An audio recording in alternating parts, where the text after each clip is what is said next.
It's the Second World War. Nazi Germany and Soviet Russia were at opposite ends, fighting for the Baltic Sea territory. The German U-boat U-479 was operational in the Baltic Sea and is rumoured to have been on a secret mission. Would it be possible to find the lost boat?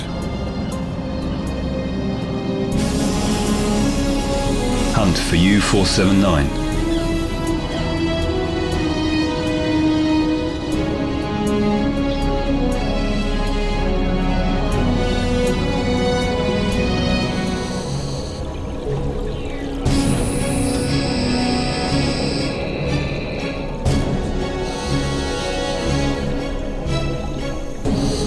But it's not only wars that create shipwrecks. Baltic Sea is a hazardous sea, with extreme weather and shallow waters, thousands of islands and rocky shores, and harsh winters when thick ice covers the northern coastlines. The environmental conditions are also unique.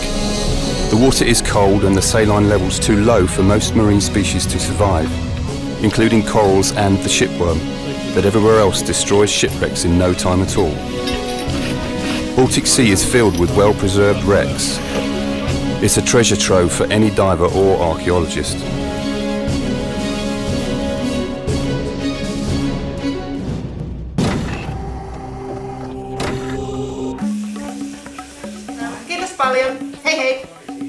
We are pretty much where we started at the beginning of this TV series 8 months ago in Karnala, suburbs of Helsinki, Finland. Back to our friend Jari's flat, making plans. On ruokaa. There are the American underwater camera casings that we were desperately waiting for in Estonia. They finally found their way, surprise, surprise, to Finland. It's too little, too late.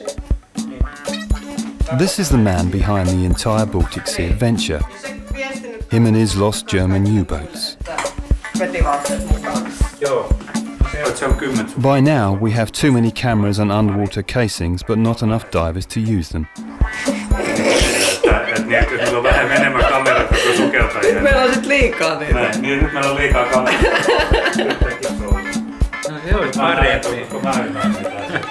The Finnish Archipelago Sea is an unknown wonder.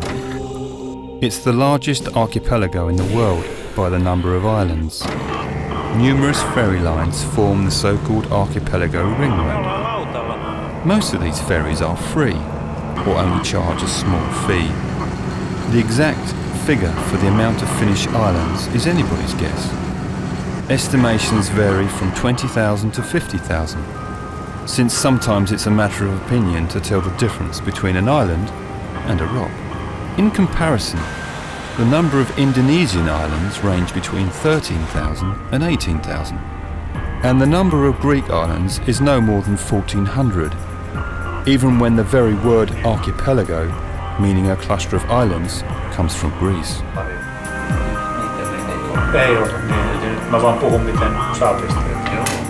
We stay overnight in a guest house on the island of Nauru, where Pelagonia is moored.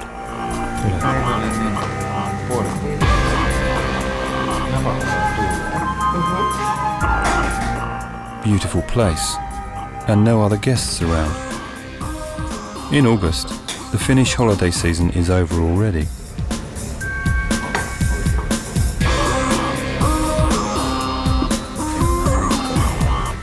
Jari, who is a diver and works as an engineer for the Finnish army, has taken care of sorting out diving permits for the Swedish technical diving team.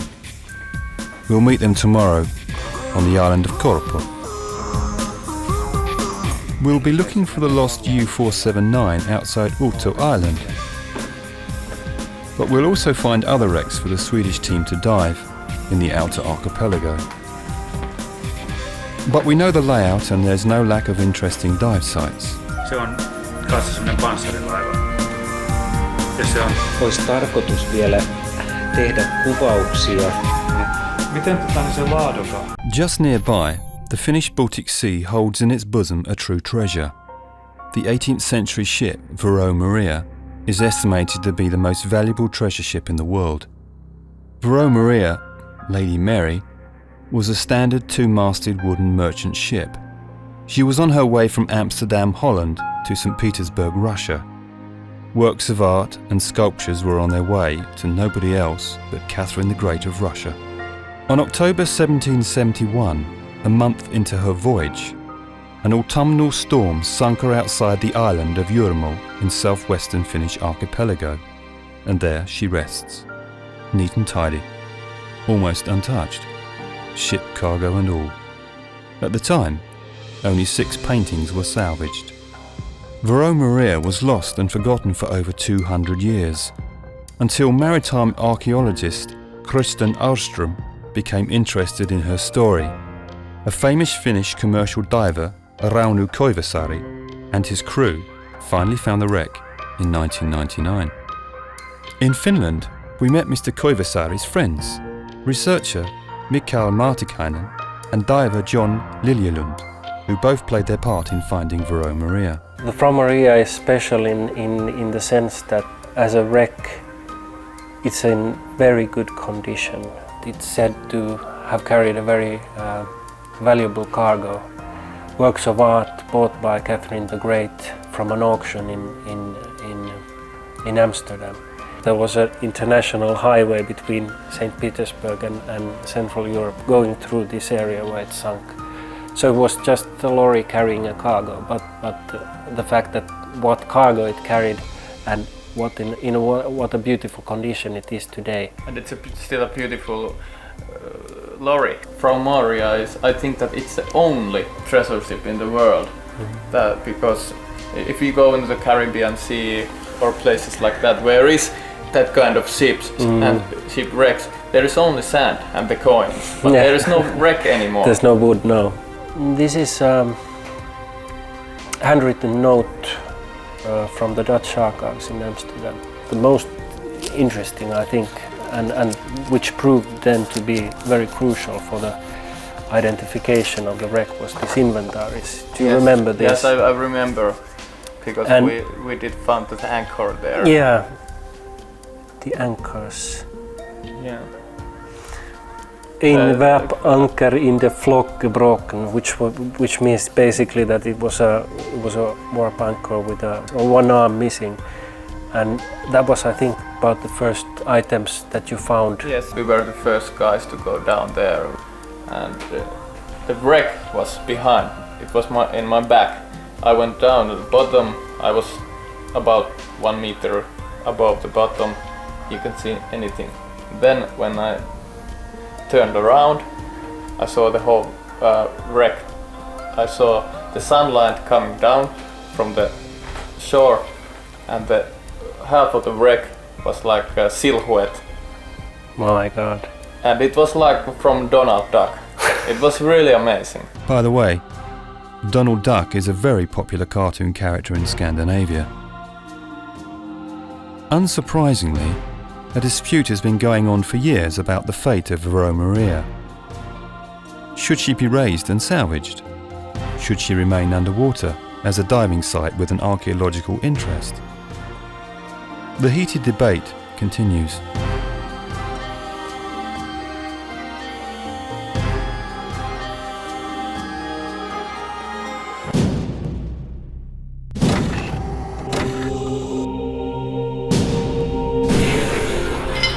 The Swedish technical diving team have joined us on our Baltic Sea adventure in the Finnish archipelago. Our diving boat Pelagonia was moored overnight at Korpastrom harbour. The kind people of Korpastrom gave us permission to moor at the end of the pier. It's an ideal position for loading all the diving gear. Boy, do we have a lot of stuff. After having just spent time with the Estonian sports divers in the Hiiumaa waters, we are quickly reminded how many gas bottles the Trimex divers need. Alongside, yeah. And then just the soft stuff, the soft bags down. Yeah.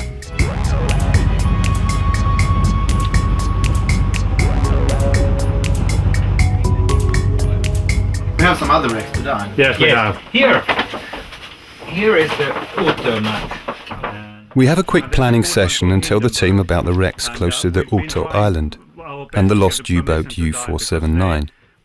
Today the divers will dive the famous wreck of Park Victory, an American cargo ship sunk in a storm outside Otto. Jari tells the details. Ute, where we are staying, and here is Park Victory. It's to the bottom 38 about. Yeah. It's quite nice looking, and the water is very clear. So for the filming purposes, you should be able to do quite nice images there. The park. It's quite a big ship. Yes. 150 meters or something. 17.16 edelleen ollaan tällä. Jurmun kohti. Producer Tony Radic has travelled from Tallinn, Estonia to help us with the boat in the rubber rib. He owns a couple of boats by the Baltic anyway, and he's a navigator. It's good to have him on board.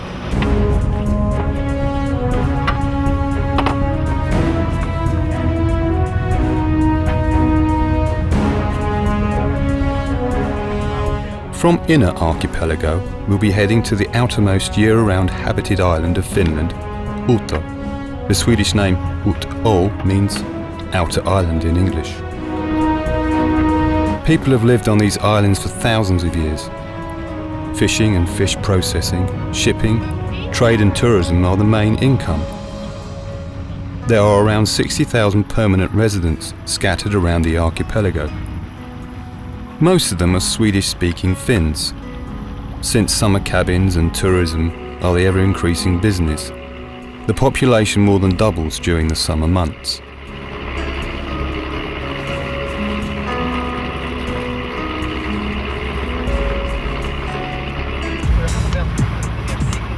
The divers had their own camera gear with them, but they get interested in the extra camera casings we brought with us. Maybe they can do something useful with them. They start putting together a scooter cam from the materials we happen to have with us on board. A big part of the archipelago belongs to the province of Åland, a Swedish-speaking autonomous and demilitarized part of Finland. This status goes way back. The archipelago is situated in a position of great strategic importance. Finns, Swedes, Russians and Germans have all had their eye on the islands during different wars. And during the Crimean War, even Anglo-French forces attacked Åland. I think it's actually a strange a rock. Extremely strange. In 1856, it was decided that the islands should not be fortified and remain independent, as a barrier between the many occupying forces. Not that no one wouldn't have tried, even after that.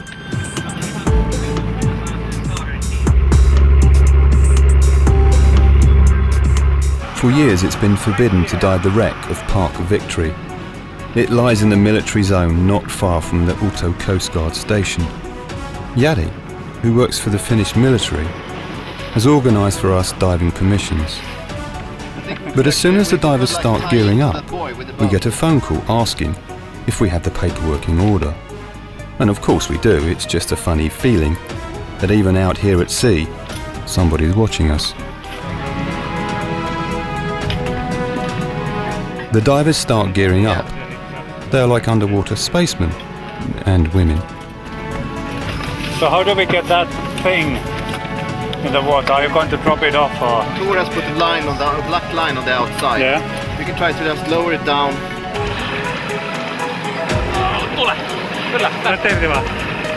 Big American cargo ship Park Victory was anchored outside Uto, near the islet of Lilhaulu. It was Christmas Eve in 1947.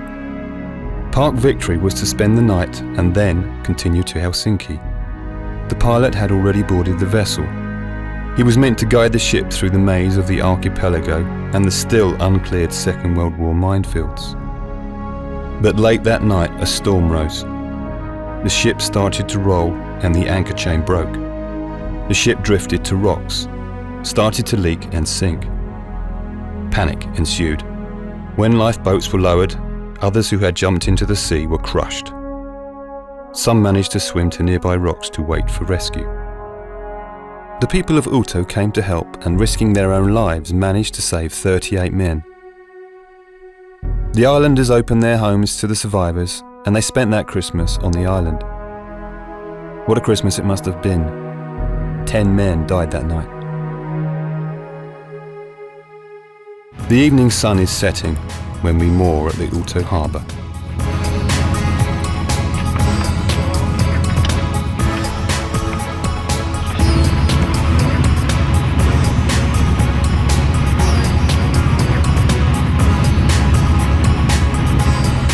The divers unload the rubber rib. Happy? Good. Happy. It's really beautiful, but all these mosquitoes.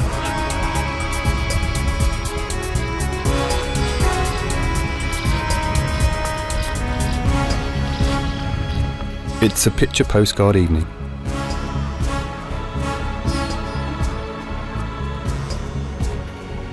Again, Jari's army connections come to good use. We get permission to use the Ulto army barracks as a base camp, as long as we promise to leave it the way we find it.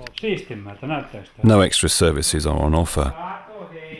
We didn't quite know what to expect, but the accommodation is really good. Big, clean and comfortable. Drinks, everybody. It's the last on the right is ours. We start to prepare dinner right away. Everybody's really hungry by now. Oh, you have your briefcase. So what do? You work at the Heineken. The waters outside Ulto are known as the graveyard of ships. There are many wrecks here.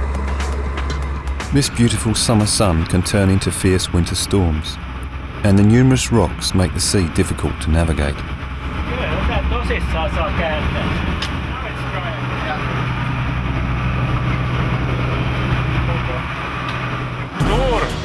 Have you got enough rope to give them so that we can back? Cross waves make getting hold of the buoy really difficult, and Lady Pelagonia is tricky to manoeuvre. It takes some time and effort, and there are some hairy moments, but finally we get there. It's important not to give up.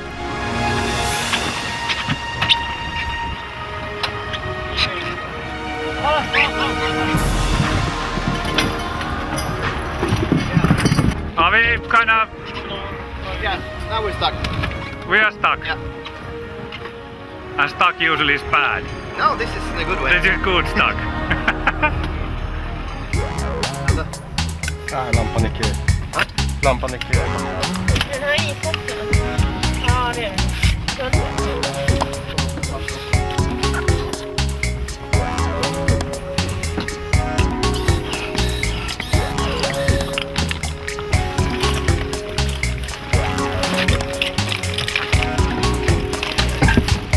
One of the gases the Trimex divers use is helium, and we all know what helium does. This is such a hardcore male thing, the diving. Only those macho guys who do it.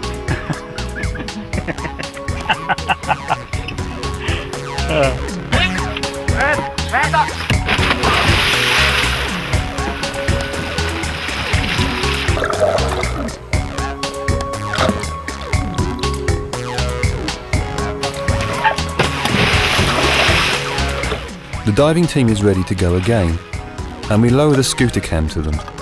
Good luck to us all.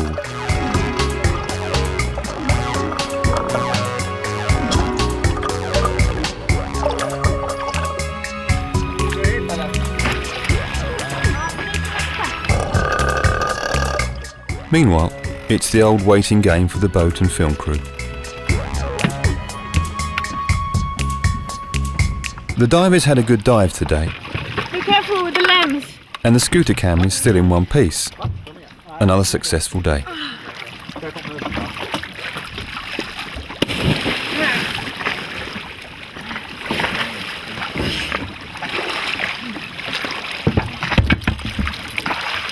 Oh. Was the visibility better than yesterday? Yeah, it was actually. Yeah. Quite a lot better. Yeah, because I it think, kind of looks like even... The camera, the film from the scooter camera, I think will be excellent. We have to check that film. Yeah. Was it a good dive? It's a really good dive. On a gorgeous day like this, it's hard to imagine that during winter months, the villagers are sometimes housebound for days and have to tie all their loose property down with ropes if they don't want their stuff to be blown out into the sea. The icebreakers keep the ferry connections going, and yet the life in these island communities can become pretty grim during the autumnal storms. But that's part of the charm and makes the islanders special. You've got to be multi-skilled to survive in these conditions all year round. There are only about 30 permanent residents on Uto, but the population is ever changing because of holiday and summer visitors, and the presence of the army and the coast guards. Do we fire? You're hungry now. Yeah. Do we fire up the grill upstairs and do the sausages now? Salad. We have a grilled lunch at Pelagonia. Food always tastes better outside.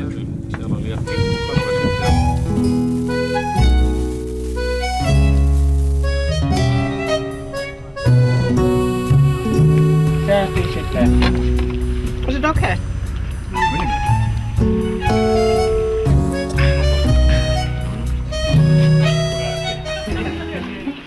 Tor transfers the Park Victory diving footage onto hard drive, so that we can all view it from the computer screen. You want to see the video? Tanya? Gary? No? Video time. Do you have your tickets?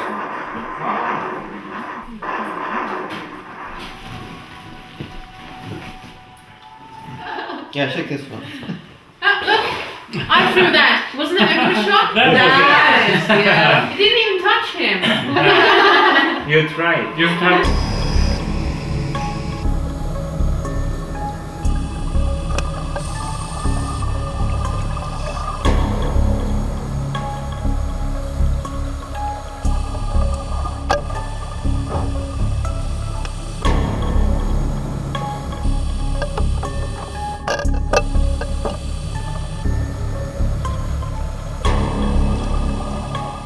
Park Victory is a new dive site for Tor, Per and Lotta, and they were positively surprised. The American cargo ship is big, 150 metres long, and the scooters became handy. They make it a lot quicker to get from place to place and get an idea of the wreck.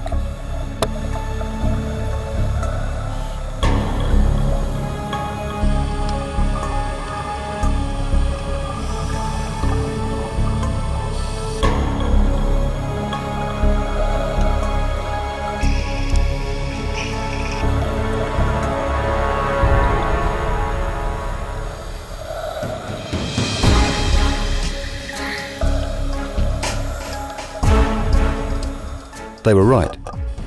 The scooter cam pictures are brilliant. Park Victory is quickly falling apart. First of all, it snapped in two when it sank, but since then the deterioration has been significant. Most of the chimneys and masts have collapsed, and the deck is in a bad state. These divers make an excellent underwater filming team. They have been diving together for years. They are really good at lighting the wrecks with their powerful underwater lights.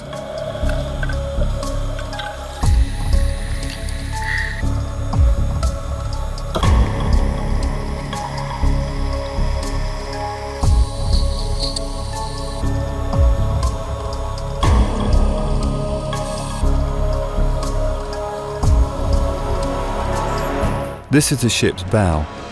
It's massive in a big ship like this, and gives you an idea of the scale of the wreck.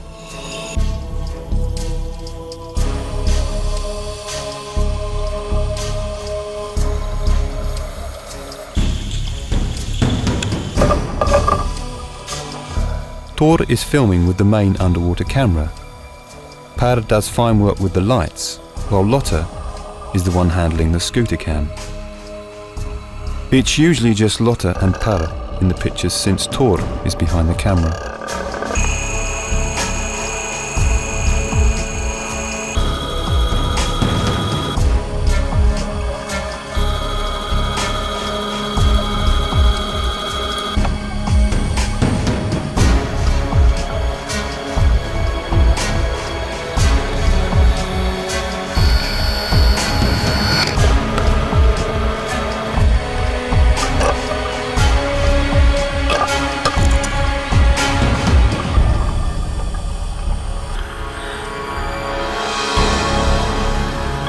It's funny how the Baltic Sea can preserve old wood. At the same time, the half-salty water still manages to destroy steel cargo ships.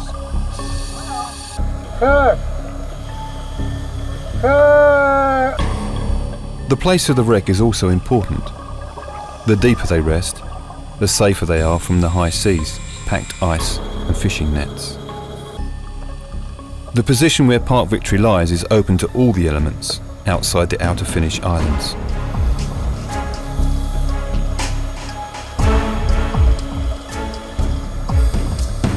Diving wrecks is dangerous, and diving broken down wrecks even more so. There's always a possibility of getting trapped. The divers look after one another.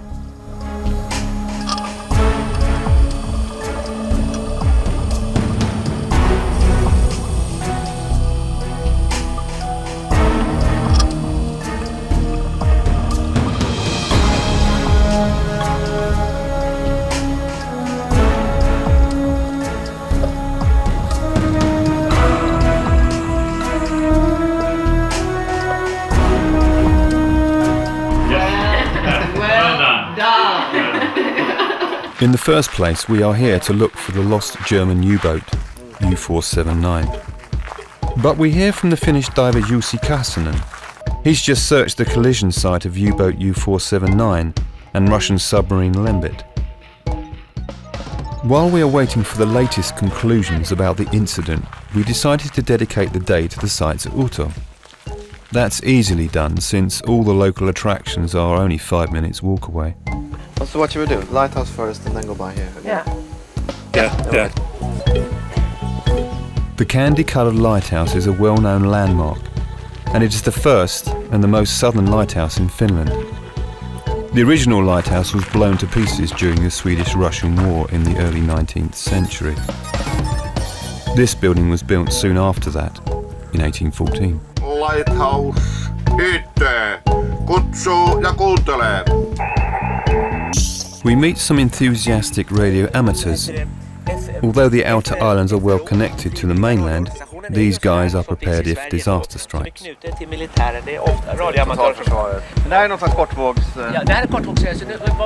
All radio amateurs out there, please contact Jeren. He is waiting for your call. Sierra Mexico 5, Sierra India Charlie på engelska. Yes. So we try to go to where we're going? To the church. The lighthouse church is still in use, and it's a popular spot to get married, exotic and remote, and therefore romantic. Older people on the island started to complain about the stairs to the lighthouse church, so a prayer house was built. A typical coastal church feature is a model of a sailing ship, commemorating all of those lost at sea and a reminder of the men still out there.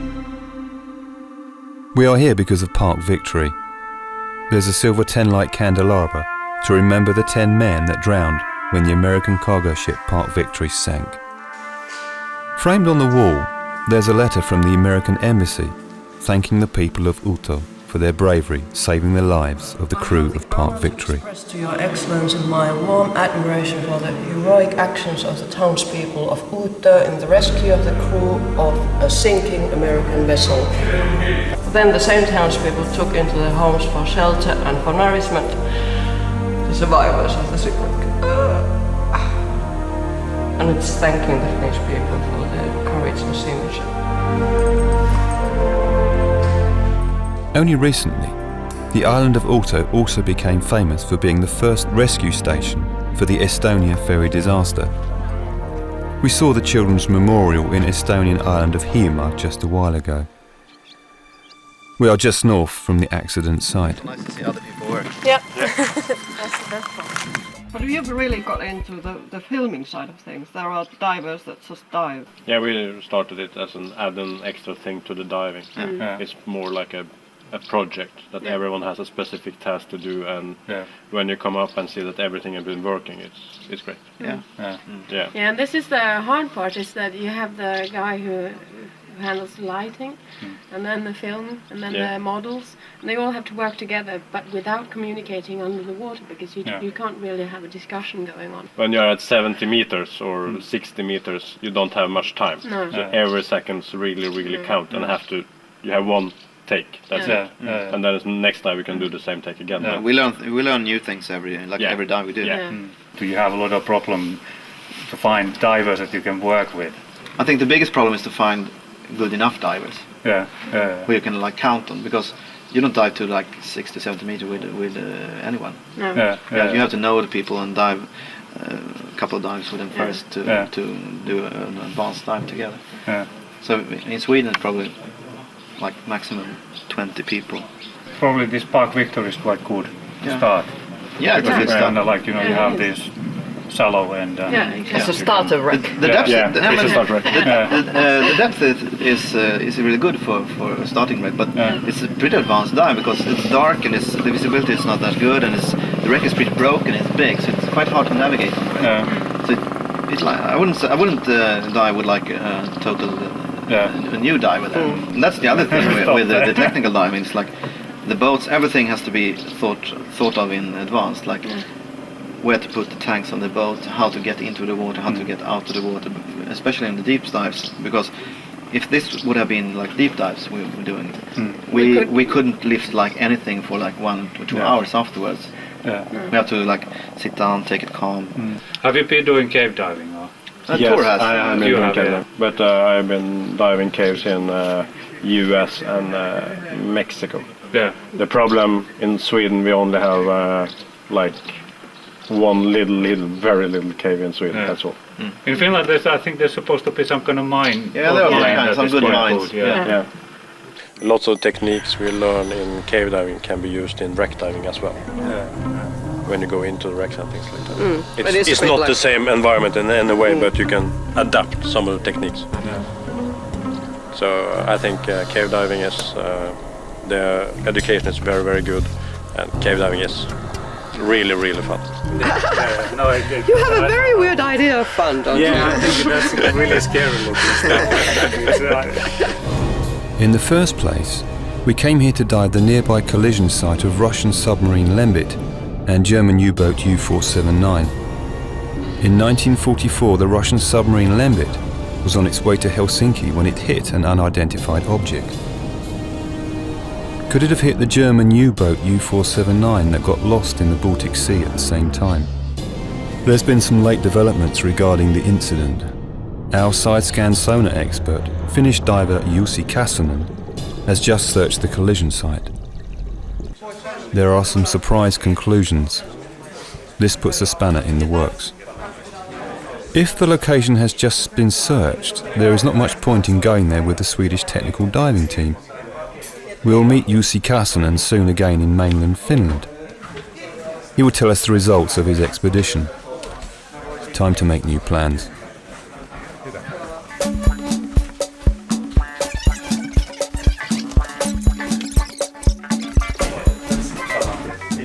This is the last morning at the Auto Army Barracks. Film and boat crew and the Swedish diving team are all packing their gear and getting ready to leave.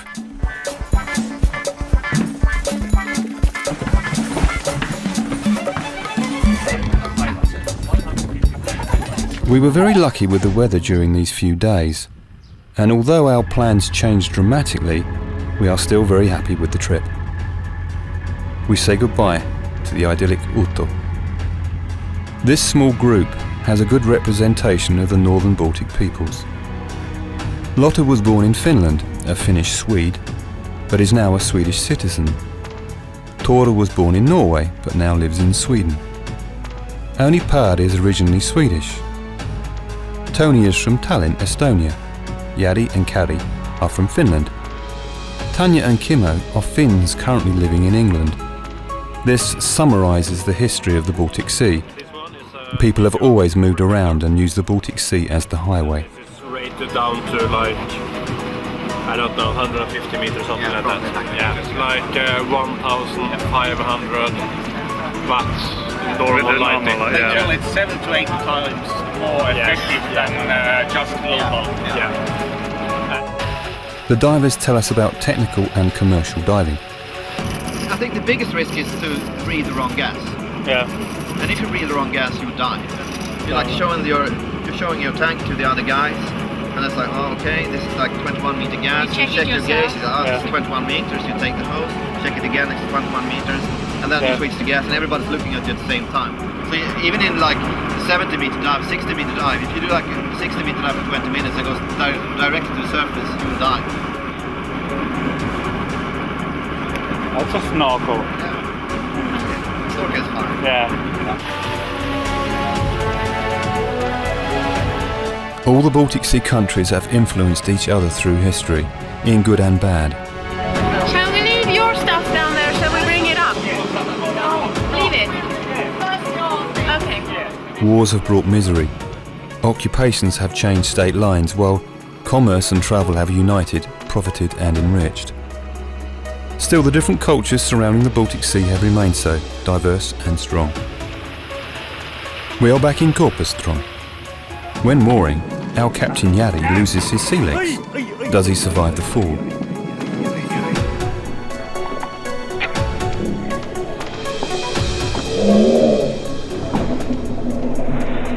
Jari blames a wobbly plank on the pier. To our relief, he lives to tell the story with only a bruised leg and a bruised ego.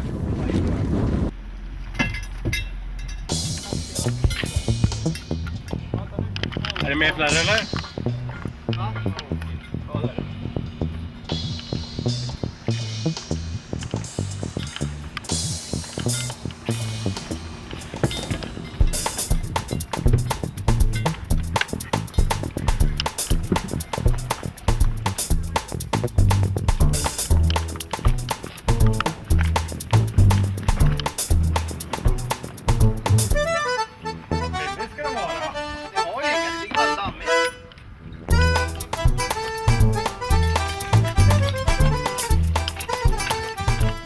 Everybody starts the journey back home.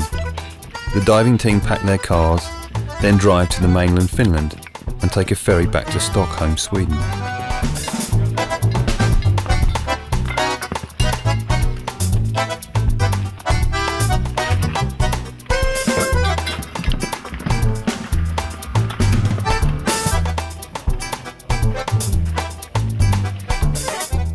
We say goodbye for now to our friends.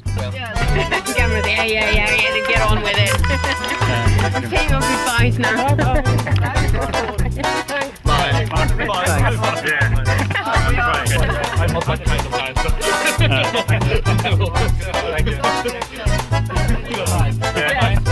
Okay, bye-bye. Thanks.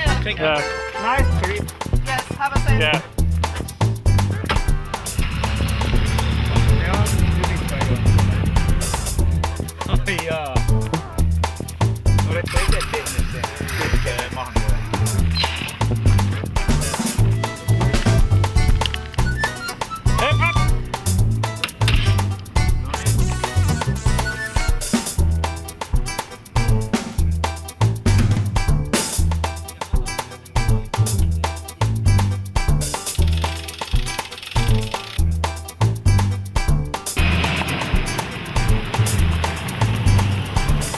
The rib is packed on the trolley.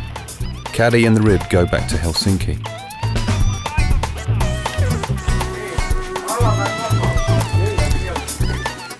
The owners of Pelagonia come to collect their boat. So this is it. It's finally over. It's been a good time. Kimmo, Tanya, Tony and Jari spend one night at the guest house at Korpu. We are all exhausted.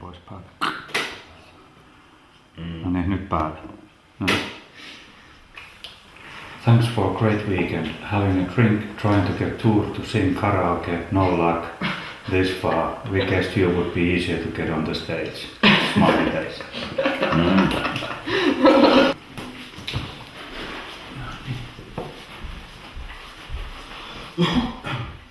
In the morning, Tony journeys back to Estonia.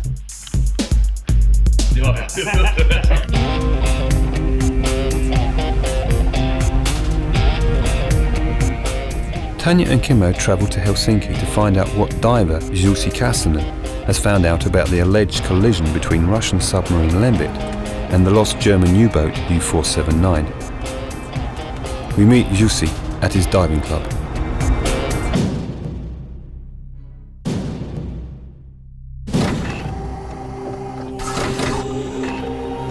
Okay, so you went to check out this site. Yeah, with the side scan sonar. The site is here on the map. You can see this really deep canyon, almost, or not almost, but they're 100 meters deep, and this canyon is going past the main island. And this location where Lembit claims that they had this collision is just on the western side of this main shipping lane coming in from the sea. How large area did you cover by the area covered was 2 miles wide and 3 miles in the south-north So you went direction. over the rim of the we went all of the to the side of the canyon, so that we really wanted to make sure that we cover the whole area. And you have the saved file? Yeah, we have the recording Can from we the have a trip look we at made.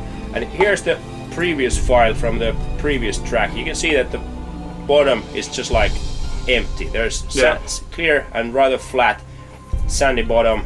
But here, look what we have here. Here's in the middle of really flat bottom, there's suddenly depth change. This is a rock formation, and the depth change is more than 12 meters, 14 meters roughly. Yeah. And suddenly the bottom rises from 40 meters all the way to 25, 26, 28 meters, and that's something that in theory could be something that Lembit could have hit.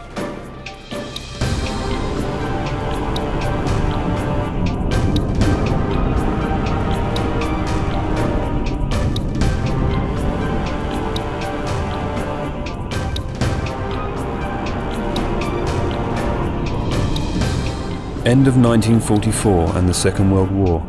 Submarine Lembit reports hitting a German U-boat.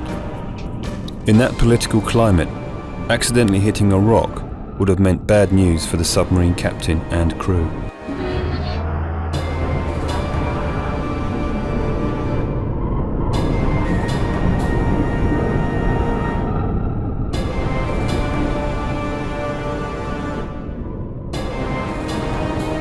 We checked the local papers that if it would have collided with some fishing boat or something, there should be some kind of information in the papers at that time that if there were 4 or 5 men lost and a boat lost, that should be somewhere, but there's no record. And of course, if they would have hit a fishing boat, the fishing boat would be there. Yeah, definitely. And so in that way, the collision with the rock formation probably is the and the conclusion. Location of this rock formation matches rather nicely, and as I said, it's really flat all over around this area. If you think about the Lembit, there wouldn't be that many people who would know what happened because that's true. The crew wouldn't know it. It would be the captain and the guy who's using the sonar or whatever system they have there.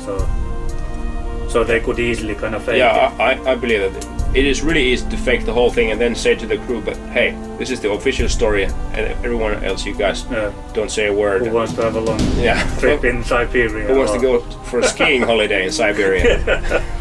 Exactly. Yeah.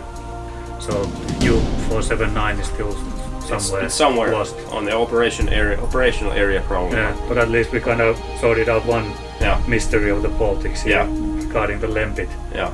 Congratulations for that. Yeah.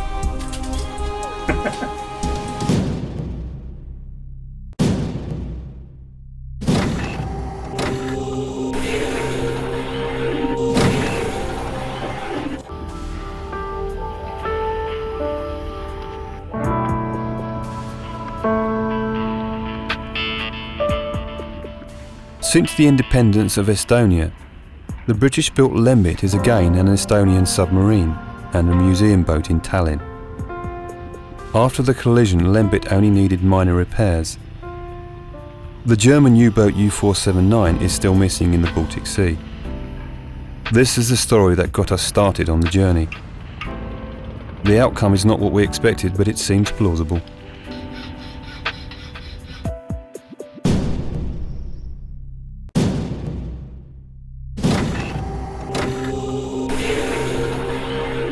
So, Tanya and Kimmo start heading back home to England. We take the ferry from Helsinki, Finland, to Stockholm, Sweden. The vessels between Helsinki and Stockholm are more like ocean liners, full of restaurants, tax-free shops, bars and clubs, and a good night's sleep in a nice cabin. We could do with some creature comforts at this point of the journey. The trip is not over yet, and we still have a few Baltic stories to tell. In Stockholm, we meet Per Åkesson, web designer, researcher and diver. He tells us about the mystery wreck found by the Swedish Navy. It lies 100 meters deep in the Baltic Sea. The quality of the underwater footage is not very good. It was filmed with the Navy robot camera. Well, you know, in 2002 it was a sensation when the Swedish Navy found this thing. An intact 18th century ship standing with all masts on 100 meters depth, and it's a mystery ship. Nobody knows what it is. And they filmed this. And not even what nationality it was. Yeah. That's also unknown. Totally unknown. Any day, a trawler fisher just might be going on this spot and destruct it totally. Yeah, and because the masts are sticking 20 meters up, so yes, that's the big risk. So, do you have any idea where it is? Have they given any kind of indication about the location, or is it on Swedish water? Yes, no, it's on international water in the Baltic Sea. Yeah. But the location is kept secret by the captain, the commander of Belos, which is the Swedish Navy submarine rescue ship. Yeah. And I think the reason for that is that in Sweden we have this law that official information must be made public unless there is a very specific decision of making something classified or secret. Yeah. So if this commander would have written the location in the official logbook or something that, there would be this risk of this information being public, and then they fear that some commercial divers or treasure hunters would go there before an official investigation. Yes. The figurehead is a seahorse, and it's part animal, part human. It has human hands. So it's really a mythological figure. We believe that it has been totally gilded because in this video we see traces of gold gleaming. So it's a real beautiful figurehead. Yeah. The actual ship, of course, as we said, it's unknown, but it's not a big warship, and it's not a typical merchant ship. It's a small ship for some special purpose. Maybe a small military ship, maybe a post ship. It has had cannons, maybe 6 cannons. We see that on the gun ports. Yeah. It's quite rare that a totally intact ship like this just sinks for no apparent reason and remains preserved. Somebody pulled the plug. Yes, maybe. We don't know. There may have been pirates taking those valuable secrets or whatever and then pulling the plug. But why would they do that? The ship was valuable, so it's a mystery. Yeah. It's a dream of any diver to find a historically significant wreck or a treasure ship with a valuable cargo. Driving through Sweden and crossing over the Danish Straits to Denmark, you have the option of taking yet another car ferry, or the longest road and rail bridge in Europe, the Øresund Crossing, opened in year 2000. It connects the Swedish town Malmö and the capital of Denmark, Copenhagen. The combined bridge and tunnel is 17 kilometers, about 10 miles long. The Danes are experienced bridge engineers. The whole country is made of Jutland Peninsula and a cluster of islands, and the long bridges keep them connected. When the bridge was first opened, the traffic was slow and the high toll charges were blamed. Now locals get discounts and the bridge is considered a good idea. The people can live in Sweden and keep on working in Denmark or vice versa. 8. Thank you.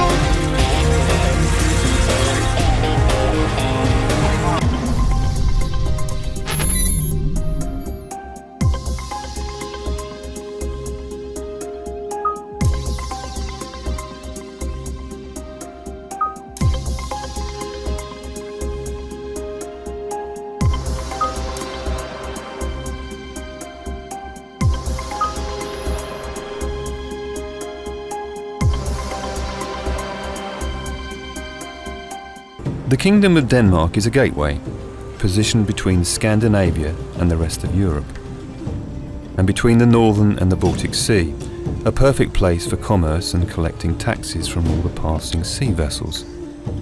A great location for accumulating wealth. Copenhagen is an ancient harbour, and even in Viking times there was a fishing village here. The village grew rapidly into a busy town. It's the capital of Denmark and the home of the oldest European monarchy. Many other nations have wanted a piece of the action. The war between Swedish and Danish monarchs went on for ages. The British have knocked on its doors and the Germans occupied it during the Second World War. But Denmark has prevailed and kept its prosperity. Today it's mostly known for architecture, design, culture and beer. Numerous ferry operators connect Sweden and Denmark. Having travelled the whole summer back and forth, taking many ferries crisscrossing the Baltic Sea, it brings to mind the environmental consequences. There must be a price to pay for the heavy traffic. The Baltic Sea is a very special place and said to be the largest brackish, low saline level sea in the world. It has been a dumping ground for all kinds of chemicals and toxins throughout history. One of the big polluters has been the wood processing industry, and old insecticides that have been banned for decades, like DDT, are still lingering around. The ever-increasing shipping does threaten the very fragile ecosystem of the inner sea.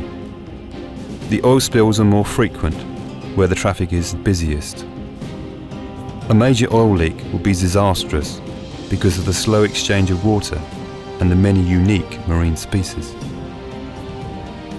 But the news is not all bad. The sea is expertly monitored and the strict rules govern the industry and shipping, especially in the Scandinavian and western side of the sea. In the east, the rapid economic growth of the former Eastern Bloc countries has brought new challenges. But as the new European Union nations, they'll have to follow suit. And back to wreck diving. Especially the old war wrecks that carried weapons and toxins are a real threat to the sea. So finding and analysing the old wrecks and their cargo and emptying the rusting oil tanks is vital also for the environmental point of view.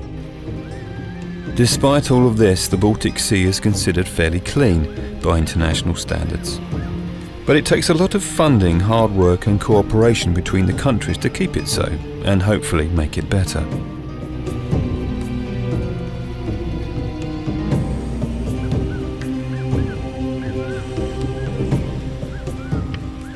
Internet preservation, so we only have the number. Okay. This is space. Okay. Thank you.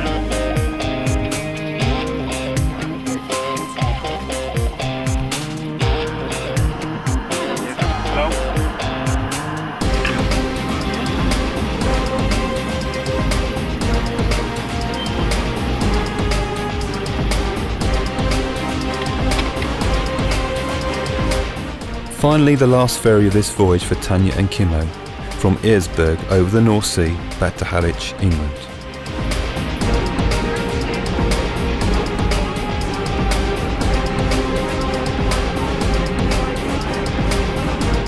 Since the journey is almost finished, it puts us in a reflective mood. We've learned so much about the Baltic Sea during this adventure, but the more you learn, the more you want to know. We hardly visited the Gulf of Finland or the Gulf of Bothnia, the long shallow arms of the sea. never even set foot in Latvia, Lithuania or Poland. The history is so rich with stories, and we only touched on some of the subjects. And there is still 50,000 wrecks in the Baltic Sea,